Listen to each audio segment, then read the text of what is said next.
kolanda émission oyo tobengi édification ya basantu, l'édification des saints.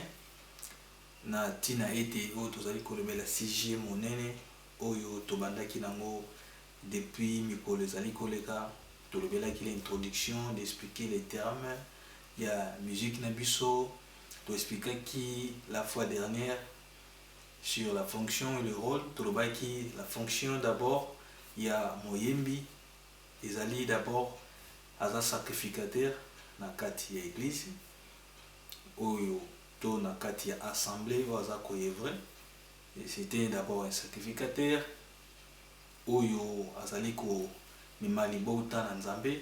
Donc na liboso nzambe azomona nanu moyembi avant mona bato mosusu oyo bakutami na katikati na etonga.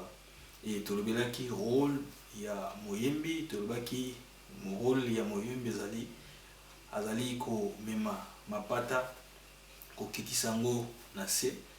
Et donc tant tozomona mapata tozomona notre Seigneur Jésus-Christ, et puis tant tozomona mabele oyo mabele ezali le rôle à moi si la terre c'est une femme, c'est la femme oyo tozolobela ezali église, et tant tozoba église ezali yo na ngai comme église, comme ba épouse. Donc tomoni moyembi azali kokitisa mapata pona mabele na tina mosusu elingi koloba na biso kokutanisa peuple ya nzambe na ye moko mokeli na biso Yesu Christ Masia. Et yango tomekaki koexpliquer encore beaucoup de choses, tozwaki ba mituna mosusu na bandeko mosusu oyo bapozaki biso par rapport ya oyo tolobelaki, et tosuke pe na koyandola bango parce que c'était privé, yango moni tosalaki yango pe privé. Et donc soki tozokoma na bacommentaire na biso na katikati na chaîne na biso YouTube oyo, ou bien tozali koposer baquestion tokoyeba mpe na koyeba korépondre biso lisusu na katikati na yango. Alors lelo natondisami na esengo ya kopartage na biso sujet lisusu oyo tozali koavancer malembe. Nous allons aujourd'hui parler de la place d'un chantre, et tokolobela lisusu na tenue ya chantre. Chantre akoki kolata ndenge nini na katikati na mosala na nzambe na kati na assemblée, ou comment est-ce que moyembi akoki pe koyeba na kolata après les services na mosala na nzambe. Donc après les services tozoloba na ndaku to pe na balabala to pe na mosala partout pendant que abengami moyembi. Donc voilà, yango lelo tozana esengo ya kolobela ba thème o mibale par la grâce de l'Éternel toza ko avancer malembe, et nzambe akoyeba lisusu na kosunga biso. Nzambe apambola bandeko nyonso oyo baza kopartage video oyo bazali lisusu na koyeba kokomela biso kobenga to pe kopesa bamotivation na bango katikati na mission oyo ezali l'édification des saints, to pe na bandeko mosusu bazali partout bazali ko soutenir pona koyeba ete mosala oyo ekende partout. Voilà, tokoyeba ko avancer sans plus tarder na thème na biso. Tolingi to expliquer d'autres choses na ngolu nzambe ya bina kopesa biso. Tolobaki par rapport na ba verset topesa ki ezalaki ya ba lévite. D'abord pona toyeba na tina pona tokende profondeur ya sujet na biso toza nango, ba levi bazalaki bato moko o bazalaki na opportunité ya kokutana na nzambe, do bango nde bazalaki na droit to na part ya kokutana na nzambe. Donc na ba levi na to ndomo na ba chantre bazalaki ebele na katikati wana oyo babandaki ko sala mosala ya nzambe ndenge tobi ils avaient la part de l'Éternel, bango nde bazalaki na ngolu ya kokutana na nzambe ya kosolola na nzambe. Donc ces peuples là bango nde mutu bazalaki na yango, et tango bandaki koyemba, tango bandaki kokomisa nzambe na bakantique na bango na lolenge nyonso to nkolo bandaki kosalela bango, tomonaki ete nzambe azalaki komimonisa. Ils avaient aussi de la part de l'Éternel na prophète Azaph, ezalaki na ba ordre moko ezalaki ya kopesa bango de donner des actions de grâce na ndenge nyonso to nzambe bandaki kotambola na bango. Et nzambe penda bande komimonisa parce que eza na mutu moko oyo biso tokoki koyeba na se na omoi oyo na likolo na se pe na se na mabele ezali nzambe oyo biso tokoki na koyeba kogumbamela. Donc babandaki ko se prosterner devant l'Éternel, dans la présence de l'Éternel na oyo nyonso tu babandaki kosala e nkolo na bikamwa nzambe na likolo abandaki komimonisa na ngolu oyo abandaki na kosala bango. Alors lokola tozali na thème na biso ya ba chantre tokoki koluka kobima mopandi ya ba chantre te sans pour autant toyeba na kotambola na yango. Et si tolobi to avancer sur plus loin tango loyembo wana ebandaki kosala to mosala wana babandaki kosala nzambe abandaki komimonisa na ndenge babandaki kobonza motema na bango. Donc un chantre c'est d'abord quelqu'un oyo ayaka tango liboso na nzambe ayaka kosopa motema na ye mobimba. Il faut être toujours disposé pour na kosala mosala wana et kozala mutu moko oyo ba conflicté, kozala mutu moko oyo ba problème te soki yo yebi problème moko te oyo ezolekana na katikati na yo to katikati na libota na nzambe to na ba assemblée na biso oyo ezali partout wana nzambe akotangelo mabe te.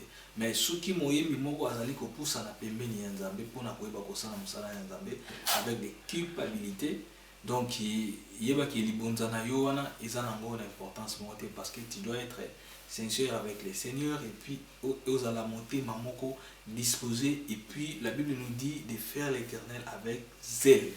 Donc il faut ozala na zèle ya kosala yango et avec beaucoup de consécration, avec beaucoup aussi de discipline.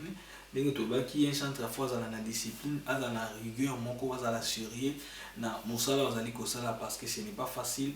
Ya kozwa ngolu oyo yozuye tanki moyembi na katikati na yetonga moko songolo pakala. Alors nous allons avancer. Nous allons lire dans le livre de 2 Chroniques chapitre 29.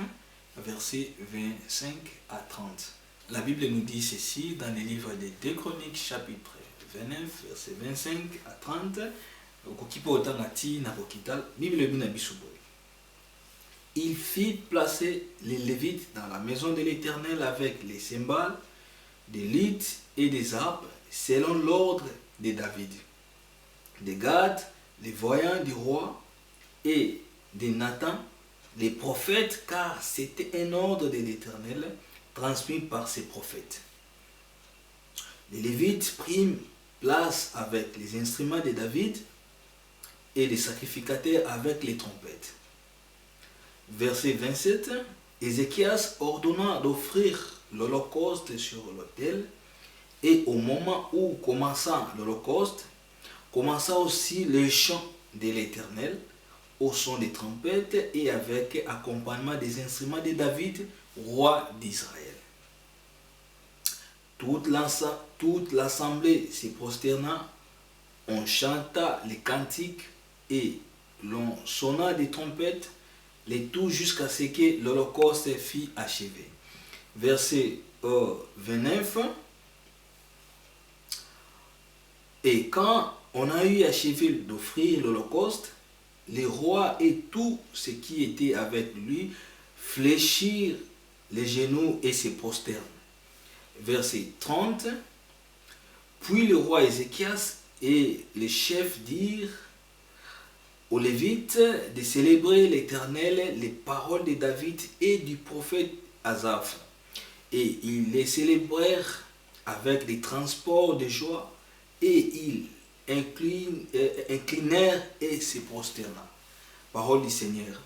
Alors, nous voyons ici dans le livre des Chroniques, par rapport à Nango, parce que ce total, les rois David, dans la Bible, les rois David, la Bible nous dit, le roi David était le musicien ou le chanteur le plus célèbre de la Bible. Parce que, le roi David azalaki juif, roi David azalaki lévite. Alors tout est koloba na debi ba lévite bazalaki bangonde bazalaki na part ya nzambe et bangonde bazalaki na ngolu ya kosolola na nzambe par rapport ya tribu o nyonso to ezalaki. Alors dans l'histoire oyo tomoni comment est-ce que la place des chantres était là. Au moins la place des chantres est à la mingi liboso parce que c'est un grand travail oyo nzambe ndenge tolobaki ntango abandaki kokela mokili abandaki kokela yango na loyembo. Topesaki exemple même quand les enfants d'Israël babandaki kokatisa mai ezalaki na loyembo oyo ndeko na biso Miriam abandaki koyemba. Donc loyembo wana toexplikaki yango ezalaki mutu mobimba. Or mutu wana azalaki 4e fils ya Jacob ezalaki Juda. Or Juda wana tolobaka Juda par excellence c'était notre Seigneur Jésus-Christ. Ezalaki toujours loyembo. Alors bango nde bazalaki na part lévite bazalaki na part na ngolu ya kosolola na Nzambe direct. Alors bango bazalaki pe bayembi quand ils chantèrent ndenge Bible lobi babandaki ko se prosterner devant la grâce ou bien bikamwa ya Nzambe bandaki komonisama et na yango totalaki ezalaki na suite nango so otali ozalaki même ba prophète Azaf bazalaki ba roi David bazalaki ko poser ko ba fondement mususu. Mais quand il faisait ça il y avait des sons de trompettes, il y avait des sons de cymbales, il y avait le chant et puis ces chants là c'était les chants de l'Éternel. Voilà pourquoi moyembi tina na ye place na ye eza avandisa malakatkati na makomi d'abord na Nzambe. Moyembi aza mutu oyo atangaka Bible mingi. Moyembi aza mutu oyo abukaka ba genou na ye mingi na losambo. Moyembi aza mutu oyo ajenaka mingi. Moyembi aza mutu moko oyo asegersaka na mingi, azaka na libéralité na mosala ya Nzambe. Moyembi place na ye ezali na 4-4 na etonga, na 4-4 na église pour célébrer l'Éternel. Bon, ndeko muso akozaki est-ce que ndenge a moyembi aza na place na église est-ce que kokite aluka bana ndeti ba ki ndobeta ba organisation mo ba séminaire par exemple, ce n'est pas mauvais mais sa place c'est d'abord dans l'église. C'est d'abord pour na akutanisa peuple na ye ya Nzambe na Nzambe wana ndo komona Nzambe akomimonisa na peuple neto lobaki tango loyembo tindami Nzambe akoti na kati na église mote aza koya azokuta déjà atmosphère na kati na etonga. Tango président ya culte azoya ozomona déjà atmosphère déjà eza na kati na etonga. Alors sans plus tarder pour notre avancer nous allons parler aussi de la tenue. Moyembi d'abord na kati ya Bible oyo ezoloba na biso na bandeko ya basi folata na alata d'une manière décente. Et na bandeko ya mibali il faut alata pe malamu oyo ekoki koyeba komema bato na perdition te to kopengwisa bato te. Moyembi na kati na etonga il faut alata malamu. Otali na 1 Corinthiens chapitre 11 au mona oyo Nzambe azoloba par rapport na kolata ya bandeko mibali. Moyembi moko te to eza honte na frère abondela na chapeau na mutu. Donc même moyembi aza déjà tant to lobi aza déjà sacrificateur, aza déjà mondimi na 4-4 l'église avant ya exercer ministère o wana zali kosala. Omona bayembi misusu na 4-4 na église azoyemba azobeta linganda maza na chapeau na mutu. Non, omona moyembi alati bilamba ya kokatana ya kotoboka mazosalela Nzambe. Bandeko faut toyeba Nzambe oyo tozosalela azali riche à bonté là en colère. Donc il faut tozala bien préparé. Oui, ndeko muso alobi Nzambe atalaka motema oyo batala wana ezala motema ya motema te parce que ndenge Bible lobi là où 2 ou 3 sont réunis à mon nom je suis au milieu de oui, mais là où 2 sont réunis à mon nom eza batu oyo tomona biso batu te. Les abattoirs à bisoter. Ils ont 3 personnes. Babani na 2 ou 3. 3 personnes, on a, il faut Zala. Na Abraham, il faut Zala. Na Isaac, et puis il y a Misatu.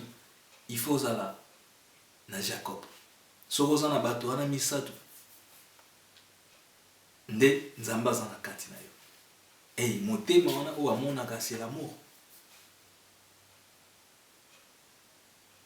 Alors, Nzambe atalaka nyonso tu.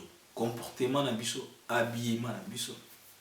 Il faut zala ya malamu pote bamonaka ba Jean 4-4 na biso, bamonaka ba Matthieu 4-4 na biso, bamonaka ba Luc 4-4 na biso, bamonaka ba David na 4 na biso.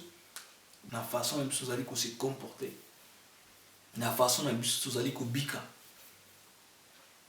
Bisika nyonso tozali comme dans l'assemblée ou en dehors de l'assemblée.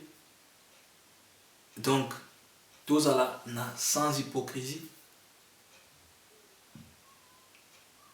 Alors, j'aimerais un peu, dans ça la parenthèse, il y a des choses qui se passent même dans nos assemblées, des problèmes de conflits. Et vous allez remarquer une chose, ndeko moko asambelaka na église na yote asambelaka bisika mususu, mais il y a des conflits pour rien, il y a des incompréhensions pour rien. Et pendant que ngolu o nzamba asali yo na wasali muninga ekoki okokana te, yabi même bana mapasa bakokananga te. Nzambe aza un bon artiste par excellence. Alors vous allez remarquer dans nos assemblées, il y a des haines, des querelles. Namitema. Il y a bandeko. Pendant que yo za ngolu oyayo, yé pas za ngolu oyaye. Il y a une chose, si nous comprenons quand même dans ce que nous sommes en train de faire, on appelle ça la grâce en complémentarité. S'il y a la complémentarité de ce que nous sommes en train de faire, ndeko wa obanga muningate, yepa obanga pe muningate. Et si et seulement ndeko azo reconnaître ngolu eza pa na ye kombo ya Nzambe okomisa ma parce que uti pa ya monta mokilité. Soki yepe azo reconnaître ngolu o eza pa ndeko mususu kombo ya Nzambe okomisa ma. Parce que nous sommes en train de faire seulement l'œuvre de notre Seigneur Jésus-Christ. Alors, au moment, même dans l'église de mon côté, mais il y a des problèmes. Mais, ceux qui sont tous autres na kombo Nzambe to komisa Nzambe. Non, c'est pas ça. Nzambe a komisa matin na hypocrisie ou ils en katikati na ba na musala loyembo. On peut pas aussi différencier loyembo ya Nzambe na loyembo mondain, parce qu'il existe la musique profane et la musique chrétienne. Même si on joue des mêmes instruments ou toko taranaba studio ou moko, mais toujours la différence. Alors to lobela toko décortiquer encore Nzambe sur la perception temps et lobela musique mondaine et lobela pe musique chrétienne. Pourquoi dites mondaine et pourquoi musique chrétienne? Alors, ceux qui ont un sujet na biso, tokoki ko se comparer na bangote. Parce que biso tonguma melaka Nzambe, totombolaka kombo Nzambe parce que Bible lobi tokoki kokunguma mela Nzambe mususu te.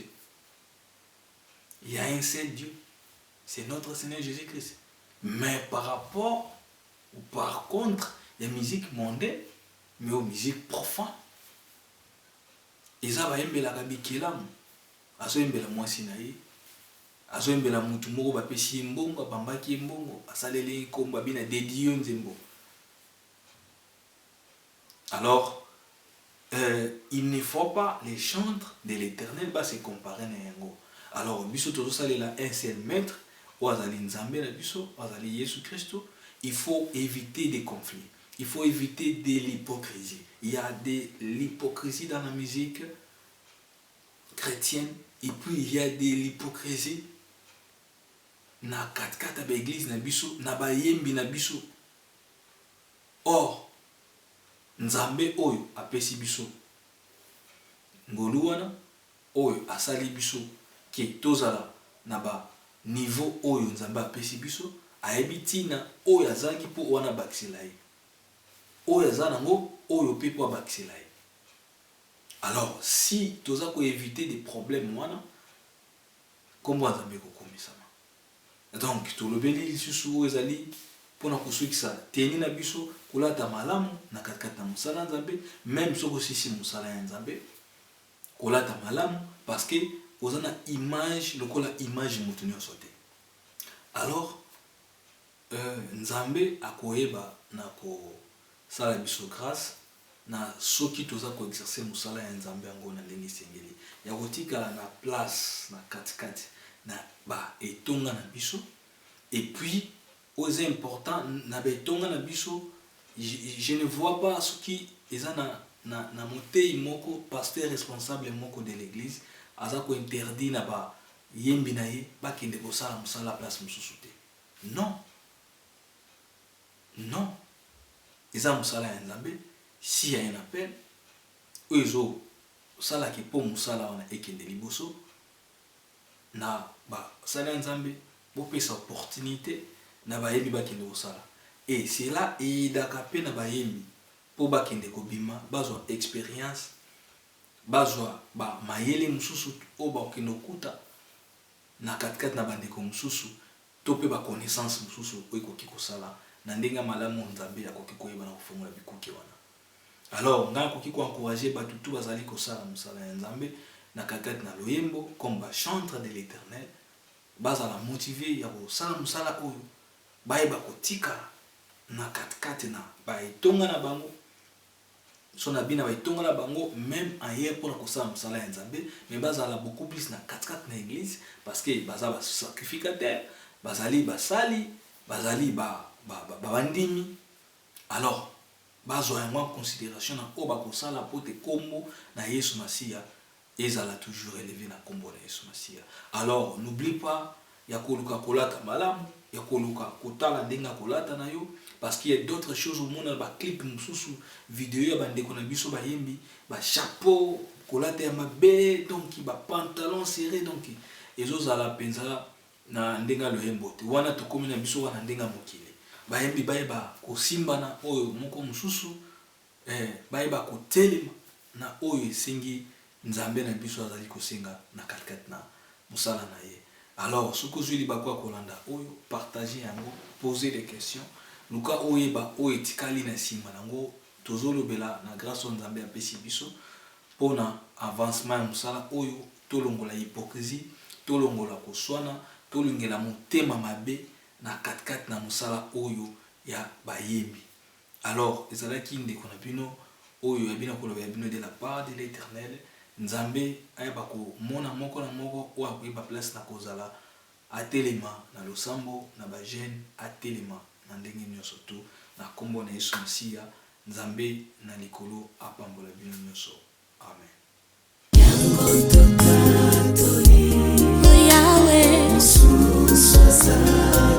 Who you have